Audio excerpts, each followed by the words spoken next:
प्रदेश अध्यक्ष भी हैं समाजवादी पार्टी के, मेरे बड़े भाई श्री अशोक भैया जो पूर्व अध्यक्ष हैं समाजवादी पार्टी के, राजकुमार कुशवाहा जी जो लगातार संघर्ष कर रहे हैं, दिख रहा है समाज को लेकर के, ओबीसी को लेकर के, आदरणीय मेरे पिता तुल्य श्याम सुंदर जी, और बहुत सारे ऐसे लोग हैं जिनको मैं नाम से नहीं जानता लेकिन चेहरे से और काफी चीजों को मैं बचपन से देख रहा हूँ, और जो जितनी बातें चल रही है वो सब सुनता आ रहा हूँ। और आप मैं भी कई ऐसे युवा होंगे जो हर बार ऐसी मीटिंगों में आते हैं, सुनते हैं और चले जाते हैं, और उन्हें ऐसा लगता है ये बातें हमारी सुनी सुनाई कौन सी नई बात कह दी। और मेरे से कई ऐसे बड़े लोग भी होंगे जो ये सब बातें सुन रहे होंगे। तो मुख्य बात पे केंद्रित होता हूँ। सबसे पहले कि आज बीपी मंडल जी की जयंती बना रहे हैं, तो मैं निवेदन करूंगा जो हमारे यादव भाई यहाँ बैठे हो, मेरे बुजुर्ग जो यादव भाई बैठे हो, केवल हाथ खड़े कर लें, केवल हाथ खड़े कर लें जो यादव भाई यहाँ बैठे हुए हैं। मंच पे भी जो यादव भाई बैठे हैं केवल हाथ खड़े कर लें। अब वो लोग हाथ नीचे कर लें जो ये जानते हैं कि बीपी मंडल जी की जाति क्यों कौन सी है। अब स्थिति आपके सामने है कि अपनी जाति के महान लोगों को हम नहीं जानते कि बीपी मंडल जी यादव थे। ये स्थिति हमारे सामने, और हम जातियों में बटे ये बात कह रहे हैं कि हम यादव को जानते हैं, हम यादव को वोट देंगे, हम कुशवाहा को जानते हैं, हम कुशवाहा को वोट देंगे। अब मुझे लगता है कि बहुत सारे ऐसे लोग भी होंगे महान जो ज्योतिबा फूले और सावित्रीबाई फूले जी की भी जाति नहीं जानते होंगे। ये हमें आत्मचिंतन करना पड़ेगा कि हम अपने महान लोगों को नहीं जानते हैं। हम यहाँ बैठे जिनकी जयंती पे बैठे, हम उनकी जाति नहीं जानते, हम वर्ग में जोड़ना चाहते हैं, और हम अपने महापुरुषों को अभी ठीक से नहीं जानते। जो मोटी बातें हैं वही नहीं जानते, छोटी बातों तक तो हम पता नहीं कब पहुंचेंगे। जो अन्याय और जो आंदोलन उन्होंने किए हैं वो हम कब कर पाएंगे, जो हम आज समझना भी नहीं चाहते। शायद मैं काफी सारे लोग इसमें जानते होंगे और काफी सारे लोग नहीं जानते। ये मेरी बात को ये मत दीजिएगा कि मैं आपकी जानकारियों को चुनौती दे रहा हूं। मैं केवल थोड़ी सी एक अलग जगाने का काम कर रहा हूं, एक ज्योति जगाने का काम कर रहा हूं कि शायद आपको समझ में आ जाए। मुझे भी कहीं ना कहीं ऐसी समझ में आई थी, जबकि पिताजी ने बहुत काम किया, लेकिन उसके बाद भी मैं ग्रेजुएशन के बाद जाग पाया। दिया तले अंधेरे वाली जो बात कहते वो मेरे घर परिवार में ही थी, क्योंकि मैंने बहुत सारी मीटिंगें देखी, बहुत सारी बातें समझी, बहुत सारी जानकारी घर में रही। लेकिन जब मैं जाता था किसी कार्यालय में तो मुझे सब जगह दिखते थे अलग जाति के लोग। पिछड़ा वर्ग का कोई दिखता ही नहीं था, अनुसूचित जाति का दिखता ही नहीं था, जनजाति का दिखता ही नहीं था। तो जब जनसंख्या की बातें आती तो मुझे लगता था ये भाषणबाजी जो होती है, झूठ कहते हैं। जो पिक्चरों में दिखाई जाती है कि नेता झूठ बोलता है, ये सारे नेता झूठ बोलते हैं, ये अपनी वाहवाही करना चाहते हैं। एक वक्ता ने पूर्व में बोला था कि जो नेता हैं ये सारे अपनी वाहवाही के लिए काम कर रहे हैं, ये अपने लिए काम कर रहे हैं, हमारे लिए काम नहीं करते। चुनाव आता है तो हम लोग अपने लिए काम करने लगते हैं। ऐसी एक पूर्व वक्ता ने बात की थी। तो उसी तरीके की बात है कि जब सुना और जब कार्यालयों में गया, जब सारी चीजें देखी, तो ये देखा कि सारे लोग तो वही बैठे हुए हैं, और इनकी संख्या कम कैसे हो सकती है, 15% कैसे हो सकते हैं, ये तो 85 से ज्यादा होंगे, सारे लोग झूठ बोल रहे हैं। अध्ययन किया, बहुत सारी चीजें हुई, मेरे ऊपर भी बीती। आप लोगों को जान के गर्व होगा कि शैक्षणिक संस्थान में कोचिंग के जन्मदाता आप ही पिछड़ा वर्ग के लोगों में से हैं, हमारा परिवार है। ये उस वर्ग में से नहीं है जिसने शिक्षण संस्थानों में आरक्षण लेके रखा था कि जिनका अधिकार था कि शिक्षा देना केवल उसी वर्ग का है। उस वर्ग से छीन करके हमने अपने लोगों के बीच में आकर के काम किया। तो पिताजी से तो कोई नहीं कह पाता था, लेकिन मेरी बड़ी आलोचना होती थी कि तुम तो कोचिंग वाले हो, शिक्षण का काम करते हो, तुम्हें तो आना चाहिए सारी चीजें, पढ़ाई में तो तुम्हें अव्वल होना चाहिए। तो घूम फिर के मनोबल कमजोर करना, आलोचना करना, इस तरीके का वातावरण बनाना ताकि मैं परिवार के बीच में जाऊं और कहीं ना कहीं उनको भी झुकाने का काम करूं। तो बातें मैं केवल इसीलिए कर रहा हूं कि जो मेरे पे बीती है, जैसे वो हमारे कुशवाहा भाई गोल्ड मेडलिस्ट ने अपना अनुभव बताया, सबके अपने अपने अनुभव हैं। हम छुपा जाते हैं, हिम्मत नहीं करते बीच में बोलने की। एक हमारे पूर्व में महान रहे हैं जो कहते थे कि पहली पीढ़ी की मौत होगी, दूसरी पीढ़ी जेल जाएगी, तीसरी पीढ़ी राज करेगी। तो वो संकल्प भी पूरा हो चुका, हम लोगों में तो राज भी हो गया, मुख्यमंत्री भी बना लिए। आज अगर शिवराज जी ये कह पाते हैं कि मैं पिछड़ा वर्ग का हूं, तो ये पुराने लोगों के काम की बात है। आज मोदी जी अगर कह पा रहे हैं मैं पिछड़ा वर्ग का हूं, तो पुराने लोगों के काम की बात है। अब राज करने की बात आई है तो हम लोग वापस गुलाम बनने के लिए जा रहे हैं। हम राज ही नहीं करना चाहते हैं, तो इसका जिम्मेदार कौन है? हम ही गुलाम लोग हैं। श्याम सुंदर जी ने अपना दर्द बताया कि मैं जब चुनाव लड़ रहा था तो सारे लोग हमारे आस्तीन के सांप लोग थे। वो आस्तीन के सांप कौन बन जाते हैं? हम जिनको बढ़ाने का काम करते हैं। जो कार्यक्रम के आयोजक हैं शैलेंद्र भाई, अच्छा ऊर्जावान भाषण दिया उन्होंने, माइक भी छोड़ दिया, तब भी अच्छी आवाज के साथ तक पीछे तक आवाज जा रही थी, आगे तक आवाज जा रही थी। क्यों हम नेतृत्व खड़ा नहीं कर पा रहे हैं? क्यों हमारे बुजुर्ग लोग मार्गदर्शन नहीं दे रहे हैं युवाओं को? क्यों छोटा कहकर के दबाने का काम कर रहे हैं? क्या हर चीज के लिए आपको आगे बैठाया जाएगा? हम आपकी पूजा करना चाहते हैं, हम तो आपको स्थान देना चाहते हैं, लेकिन आप हम युवाओं को भी तो मौका दीजिए आगे करने के लिए। नेतृत्व का मतलब होता है कमजोर को भी कंधे पे बैठा के चलना। हम यादव भाई गाय चलाने का काम कहते हैं, हमें चरवाह कहा जाता है, और भी बहुत सारी जातियां चरवाह कहा जाता है। जब हम जानवर को चराते हैं, जो सबसे कमजोर होता है उसको कंधे पे बैठा लेते हैं, उससे चलता नहीं बनता, तो ये एक अच्छे चरवाह की निशानी होती है। और जो सबसे अच्छा चलने वाला होता है उसको आगे चलाते हैं कि सब लोग उसके पीछे पीछे चलते रहें। तो ये कला हम सब लोगों को आती है, जन्मजात आती है, हम लोग काम करने वाले हैं। राजमणि पटेल जी आज राज्यसभा में पहुंचे हैं तो कहीं ना कहीं पिछड़ा वर्ग की दम पे पहुंचे हैं। वो कहते हैं हम कर्मवीर समाज के लोग हैं, कर्म करने वाले लोग हैं, लेकिन जब वो सदन में पहुंच गए तो उनकी आवाज फिर चुप हो गई। अभी तक हम कर्मवीर थे तो कर्मवीरों की आवाज तो उठाइए। मध्य प्रदेश में 11 राज्यसभा की सीटें हैं, उसमें आरक्षण लागू नहीं होता, सवर्ण पहुंच जाते हैं, हम अवर्ण बन के रह जाते हैं। ये सवर्ण और अवर्ण का भेदभाव किसने किया? हम ही लोगों के बीच में से किया। आज मैं आपके बीच में यहाँ बड़े बड़े भाषण दे रहा हूं, और भी हमारे वक्ता बड़े बड़े भाषण देंगे, जब सदन में पहुंच जाएंगे तो हम फिर चुप हो जाएंगे, फिर आपके बीच में राजकुमार पटेल जी जैसा एक उदाहरण हो जाएंगे। तो आप जगाने का काम कीजिए, एक एक कार्यकर्ता, एक एक आदमी हम लोगों को अगर जगाने का काम करेगा, हमें हमारा आईना दिखाएगा जो सदन में पहुंच जाते हैं। अनुसूचित जाति और जनजाति के भाइयों ने करके दिखाया, जब एट्रोसिटी एक्ट को 1 अप्रैल को उन्होंने आंदोलन करके दिखाया, अपनी जान भी दी, अपनी बात भी रखी, और उनके जनप्रतिनिधियों को मजबूरी में आके, चाहे वो भारतीय जनता पार्टी के रहे हो चाहे कांग्रेस पार्टी के रहे हो, उन्होंने सदन में आवाज उठाई और उनके टिकट काटे। कांग्रेसियों के भी टिकट करे और भारतीय जनता पार्टी के लोगों को दोबारा वो सदन में नहीं पहुंच पाए। हमने कमजोर करने का काम किया, अगर हम लोग उनको मजबूती के साथ में पहचाते तो सदन में वो दोबारा पहुंचते। वो अनुसूचित जाति की और जनजाति की आवाज उठा रहे थे, हमारे पिछड़े वर्ग की भी आवाज उठाते। अनुसूचित जाति और जनजाति के लोग हमें सर आंखों पे बैठाते हैं, हमारे महापुरुषों को पूछते हैं, चाहे वो ज्योतिबा फुले हो, सावित्रीबाई फुले हो, चाहे बीबी मंडल हो, लेकिन हम कितने अनुसूचित जाति और जनजाति के महापुरुषों का पूजा करते हैं। ले देखे केवल बाबा साहब अम्बेडकर को स्थान दे पाते हैं, उसमें भी हम भेदभाव कहते हैं, कहीं ना कहीं अपने आप को छोटा समझने लगते हैं। तो हम संविधान की भावना को भूल चुके हैं, हम संविधान की बातों को भूल चुके हैं, हम अपने आपस में इतनी खाई बनाते चले जा रहे हैं जिससे दूरियां बढ़ रही है, कम नहीं हो रही। तो मैं बात वही बार बार कहना चाहता हूं, जो ओबीसी के हमारे साथी काम कर रहे हैं, जातियों में बहुत सारे संगठन बन जाते हैं, जितने संगठन बनते हैं बन जाने दीजिए, लेकिन सबको एक मंच पे लाके खड़ा कर दीजिए जब किसी की बात आती है। ओबीसी के भी अगर बहुत सारे मंच बन रहे हैं, बन जाने दीजिए, लेकिन जब ओबीसी की लड़ाई आए तो सारे लोग एक साथ मंच पे आ जाए। अगर पिछड़ा वर्ग के नाते अगर विजय कुमार जी ने मंडन कराया है तो हमें उन सबके साथ में पीछे होना चाहिए, और जब कोई दूसरा भाई साथ में काम करेगा तो विजय कुमार जी को भी उनके पीछे आना चाहिए। संगठन के नाम पे पीछे नहीं हो जाना चाहिए, यह व्यक्ति मेरे संगठन का नहीं है, इसका संगठन तो दूसरा है। ये इसी बात के पीछे हम लोग पीछे जा रहे हैं कि हम लोग आपस में संगठन बना करके टूट रहे हैं। और अगर हम संगठनों को एक दूसरे से जोड़ने का काम करेंगे, जोड़ने का काम आप ही लोग करेंगे, मंच वाले कभी नहीं कर सकते। मंच तो बनता ही इसीलिए है क्योंकि उन्हें नेतृत्व करना है, उन्हें अगुवाई करनी है।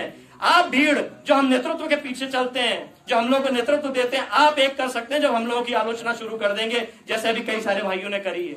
हमें समय समय पर आईना दिखाएंगे, जो जनप्रतिनिधि हमारे चुन के जाते हैं, जब भाषण देने आते हैं तो आपके पास बड़ी बड़ी बातें करते हैं कि हमें सदन में भेज दीजिए, हम ये कर देंगे, हम वो कर देंगे। गर्व से हम कहते हैं 14% बात की, वास्तविकता यह है कि ओबीसी को आरक्षण जो मिला है 13.5% मिला हुआ है। 5% तो हम खुद ही बढ़ा के बात करते हैं हर जगह। क्यों वास्तविक बात नहीं करते कि 13.5% ओबीसी का आरक्षण है? नहीं चाहिए हमें 13.5% आरक्षण भी दे दीजिए आप जिनको देना है, लेकिन एक बार गिनती करा दीजिए और उसके बाद बात कर लीजिए।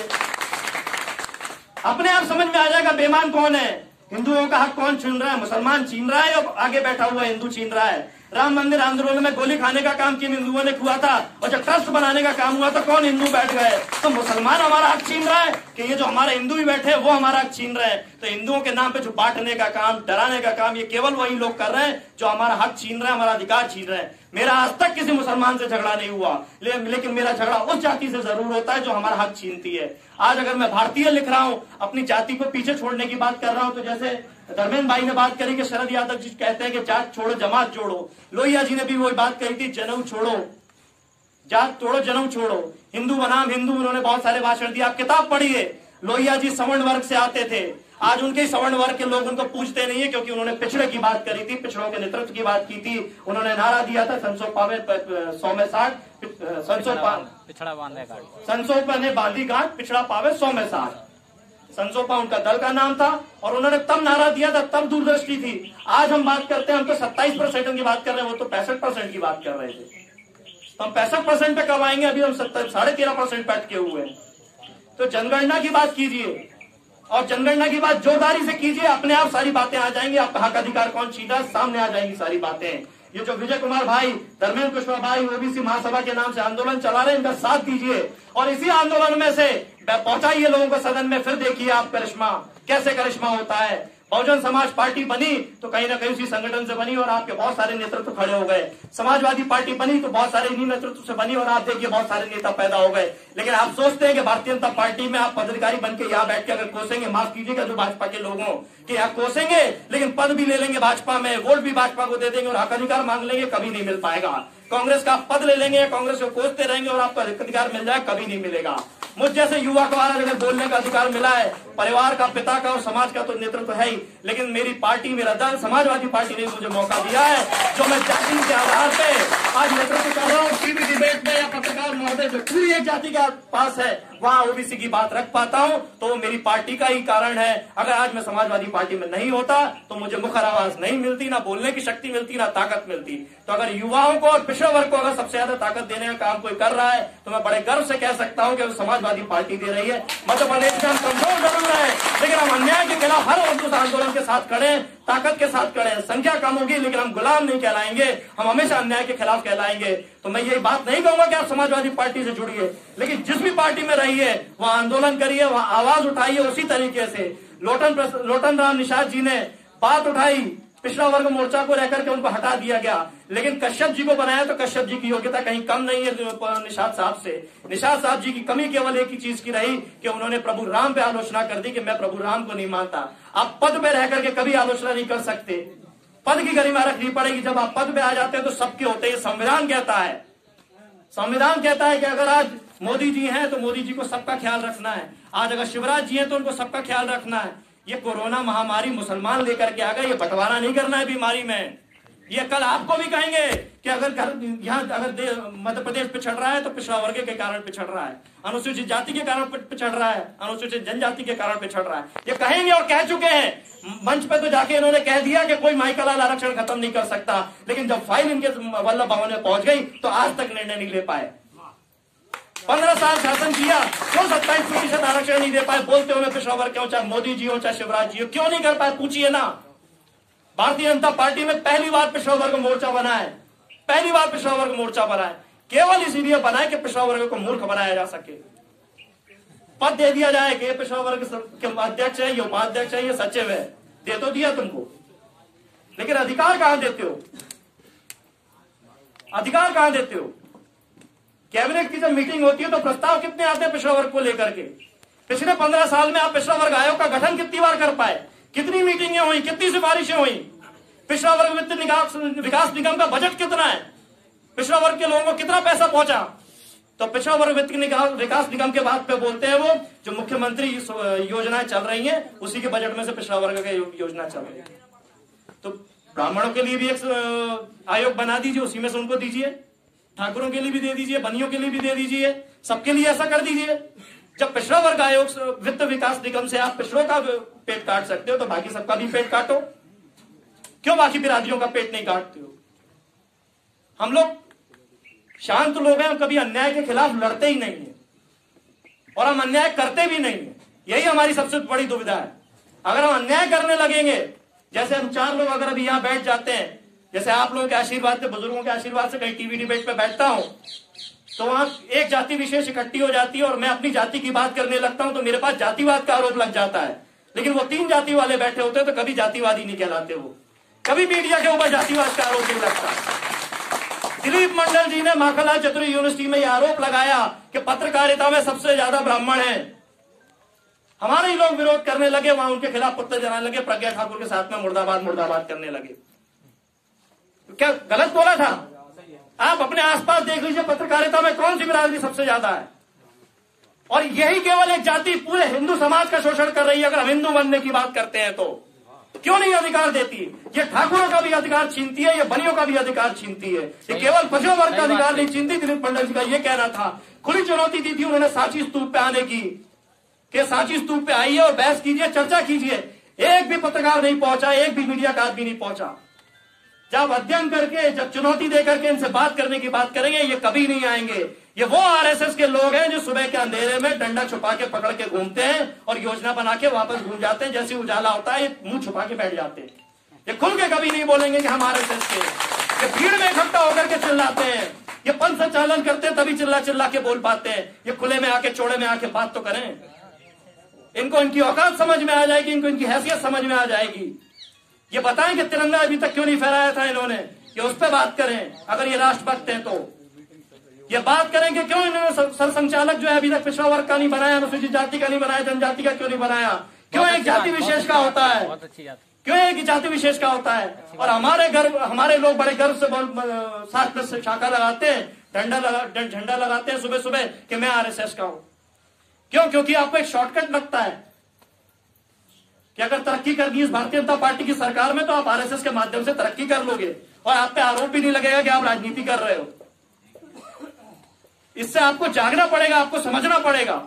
मैं तो कहता हूं बहिष्कार कीजिए आपके, जहां जहां आरएसएस की शाखा लगती है उस शाखा का कारण पूछिए। पद संचालन हो तो कारण पूछिए कि पद संचालन तुम कर रहे हो तो किसको डराने के लिए कर रहे हो। हमारे क्षेत्र में जो मुसलमान रहता है वो हमारा बन के रहता है, तुम किसको डरा रहे हो, किसके लिए इसका उद्देश्य बताओ। ये संचालन जो कर रहे हो, दशहरा पे जो हथियारों की पूजा करते हो, जो प्रदर्शनी करते हो, किसको डराने के लिए कर रहे हो, कारण बताओ, इसका उद्देश्य बताओ। हमारे बच्चों को क्या मिलने वाला है, क्या शिक्षा मिलेगी, रोजगार मिलेगा, क्या स्वास्थ्य सेवाएं मिलेगी।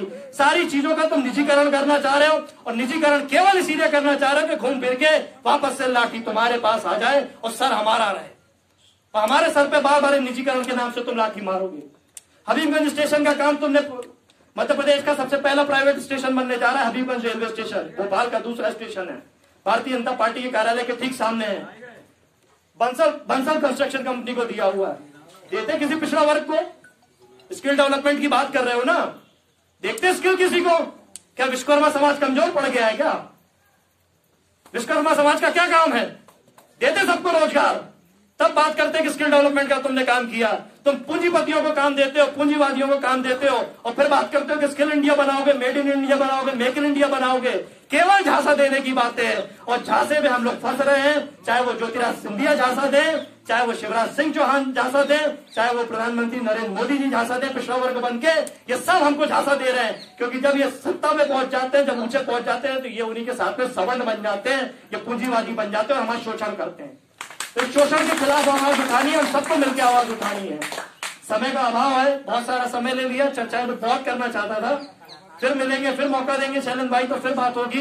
लेकिन उम्मीद करूंगा कि आवाज आपकी तरफ से होनी चाहिए, संवाद दोनों तरफ से होना चाहिए, भाषाबाजी नहीं। हम दोनों को आपस में एक दूसरे से बात करनी चाहिए। अगर मंच से कोई गलत बात कर रहा है तो आपको आवाज उठानी होगी, आपको अन्याय के खिलाफ बोलना पड़ेगा, चाहे वो राजनीतिक मंच हो, चाहे वो सामाजिक मंच हो। बहुत बहुत धन्यवाद।